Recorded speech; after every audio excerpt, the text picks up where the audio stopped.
Hey guys, it's Paul Myers, owner and lead therapist of Intentional Counseling. We're a group practice in Frisco, Texas, specializing in mental health. And today, I'm going to cover family boundaries. It's the holiday season, and typically around this time, I get a lot of calls to go over how to handle the holidays, how to handle family members, and just address all the boundaries and how to balance everything. So we're going to cover family boundaries, a general overview, a couple good rules to keep in mind that'll help you prioritize and hopefully have healthy family relationships. So on here, I'm going to draw a genogram. If you don't know what a genogram is, it's like a family tree diagram where females are circles and males are squares, right? So we have, this is going to be a set of parents, and then they're going to be married, so there's going to be a line there connecting them, and then they're going to have, let's just say 2 kids, just hypothetical here, male and a female. So this would be a nuclear family. When you get married, it forms a nuclear family. It's like I call it the nucleus of the nuclear family, marriage, right? And then when you have kids, they're a part of that nuclear family, okay?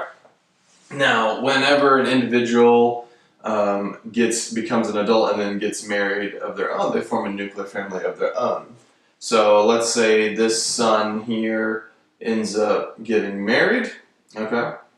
And they have now formed their own nuclear family, which would detach from this one. And then they would have their kids, right? Just pretend they have 2 kids. And they would have their own nuclear family, okay? Obviously, the wife on this side is going to have her set of parents as well. So we have the wife, let's just say she has got 2 sisters. So when you're young, you're a part of your nuclear family. When you get married, you create your own nuclear family. The Bible says to leave and cleave when you get married. It's just a shift of priority and allegiance. So there's 2 family rules that you'll keep in mind. The first one is a nuclear family boundary. So nuclear family boundaries are your marriage and your children, right? So when you get married, you're no longer a part of the family of origin nuclear. That's done, and then you create your own, which makes this the priority.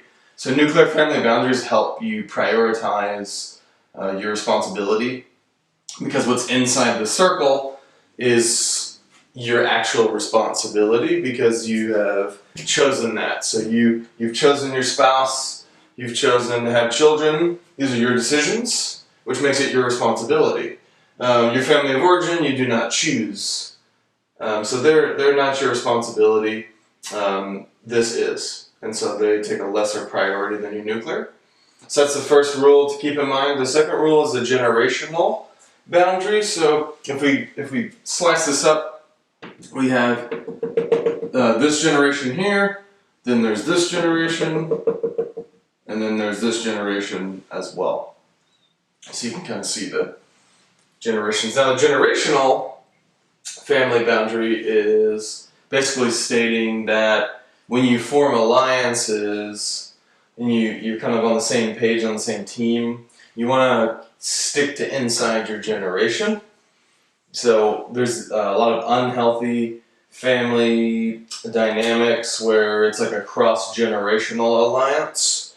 Like a common example would be wife and mother team up against dad, or son and mom team up against wife, or wife and dad team up against mom, and you kind of cross over these generations, and you form these unhealthy alliances against people. This is not healthy. So when you form an alliance, you want to keep it inside your generation to make it clear and healthy. So a healthy alliance would be like, all the kids kind of teaming up, against the parents, or the parents teaming up against the kids. That's very healthy. very normal, very appropriate, versus the cross-generational alliance is very unhealthy. Now, nuclear family boundaries override generational boundaries. So when we look at prioritization, we have inside nuclear family boundary and inside generation, which makes marriage the #1 priority. So marriage is inside both of those. And then outside the generational boundary, but inside the nuclear, because nuclear trumps generational, children become second priority. And then that covers the nuclear, so now we're outside the nuclear. But inside the generation, we got priority 3 and 4. And you kind of, if you have to, keep this kind of hierarchy in your head when it comes to holidays, time with family. A lot of people struggle with trying to kind of keep everybody happy. And so occasionally I see a grandparent or a parent really impose themselves onto the nuclear family or onto their children or onto their grandchildren. Or there's a lot of expectation that's very unhealthy. I would argue the more obligation there is in a family, the more dysfunctional it is, because of the obligational rules that they have, those unwritten rules. So whenever people impose, what it does is it puts you in a bad position where you have to actually choose. And people really don't like being in that position. In a perfect world, no one's in that position. You don't have to choose. But sometimes you do have to choose because you're put in that position, because no one's respecting your boundary. And if that is the case, then follow my priority 1, 2, 3, 4. Okay? Marriage is the highest priority, so if you have to choose your spouse, always, right? And trust me, you won't regret that. I've seen a lot of people make that mistake where they don't choose their spouse, and it brings a lot of consequences in marriage and ends up not being very healthy, and it's a perpetual problem every year. So choose your spouse when in doubt. And then if you have to choose second is your kids, and then third and fourth. And that way we give a healthy priority. Most people, what I see, the closer you are to your family of origin, so let's say, say the son was really close with his family, and so the tendency here is to try to keep both happy and to try to please everybody. And that's so natural, but not healthy and not good, because it's always at the expense of the marriage when you do that. So if you prioritize the marriage, you guys make the decisions of what's best for your family. If it just so happens that everybody else fits into that, great, awesome, even better. Now you don't have to choose. But if you do have to choose, it's too problematic, it's toxic, it's unhealthy, there's a lot of imposing, there's a lot of dysfunction, there's a lot of obligation, and it creates a lot of issues. If you have to choose, just make it simple. Choose your marriage, choose your children, do what's best for your nuclear.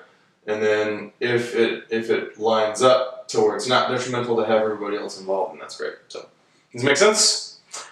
So hopefully that helps you craft your holiday plan. If you tend to have a lot of family dysfunction every year, and there's a lot of conflict over family boundaries, then the best way to implement that solution. So let's say the wife here, most of the problems are coming, let's pretend most of the problems are coming from her dad, okay? So let's say her dad is a very toxic individual, doesn't take accountability for anything in his life, nothing is ever his fault, and there's a lot of expectation and obligation and imposing, okay?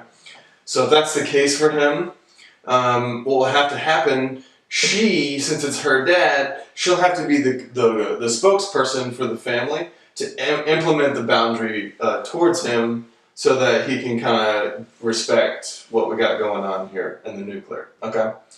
And then it would argue in the same way, let's say the husband's family, let's say he had a really toxic sister who, is very, in and out of jail, or, in and out of, really heavy addictions or whatever it is, or he's got a toxic mom, or just, it's up to him to have boundaries with his family. He doesn't have to be rude, but It's just a healthy boundary to protect what you guys are actually responsible for, which is the nuclear.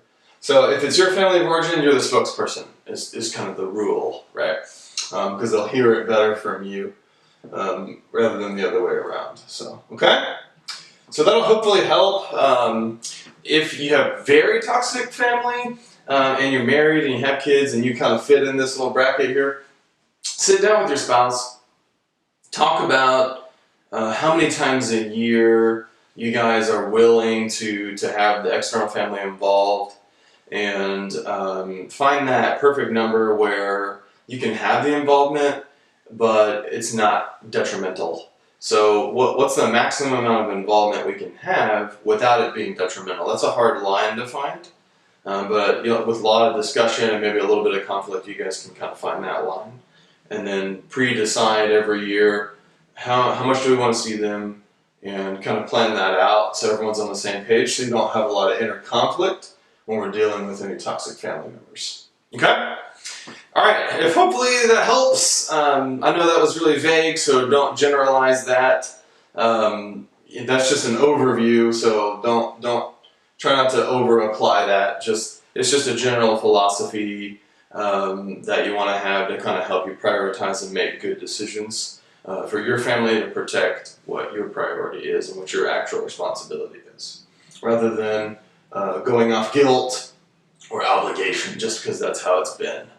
And that'll help. Hopefully you'll enjoy your holidays a little bit better and make better decisions for your marriage and for your kids, and go forward, make better traditions. So, all right, guys, Merry Christmas. I will be happy to hear from you if you have any comments or concerns. If you don't have a therapist, go to intentional-counseling.com, and either myself or a trained therapist would be happy to help you in person or virtual. Until then, take care.